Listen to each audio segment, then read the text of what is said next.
జయశంకర్ భూపాలపల్లి జిల్లా కేంద్రంలో అభివృద్ధికి చెందిన నిధులు దారి మళ్లించినట్లు ఆరోపణలు వినిపిస్తున్నాయి. అంబేద్కర్ చౌరస్తా నుంచి 2 ఇంక్లైన్లు ఓపెన్ కాస్ట్ వరకు కూడా 6 కోట్ల నిధులు మంజూరు చేశారు. అయితే సిఎస్ఆర్ నిధుల నుంచి 4 కోట్ల రూపాయలతో రోడ్డు విస్తరణ, సెంటర్ లైటింగ్ పనులకు నాటి సర్కారు బీఆర్ఎస్ మంజూరు చేసింది. ఇకైతే శంకుస్థాపన చేసే పనులు కూడా ప్రారంభమయ్యాయి. ఇక కొత్త సర్కారు రావడంతో 4 కోట్ల రూపాయలను వేరే మండలానికి తరలించారు.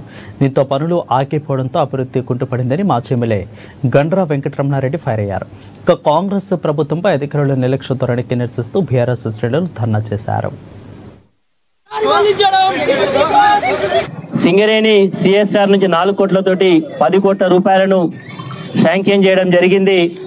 టెండర్లు కూడా పిలవడం జరిగింది, పనులు కూడా ప్రారంభించడం జరిగింది.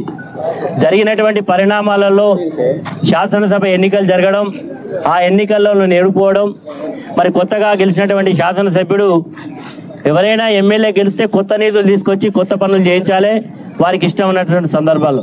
కానీ ఈ దొరగారు వచ్చిన తర్వాత ఈ భూపాలపల్లి పట్టణానికి సంబంధించినటువంటి నిధులను రద్దు చేస్తూ ఆయన మండలం ఎక్కడి నుంచి అయితే మరి ఆయన ఊరు ఉన్నదో, ఆయన మండలం ఉందో గన్పూర్కు ఈ నిధులను ట్రాన్స్ఫర్ చేసి ఈ యొక్క పనులను క్యాన్సిల్ చేయించడం జరిగింది జిల్లా కలెక్టర్ గారి ఉత్తర్వుల ద్వారా.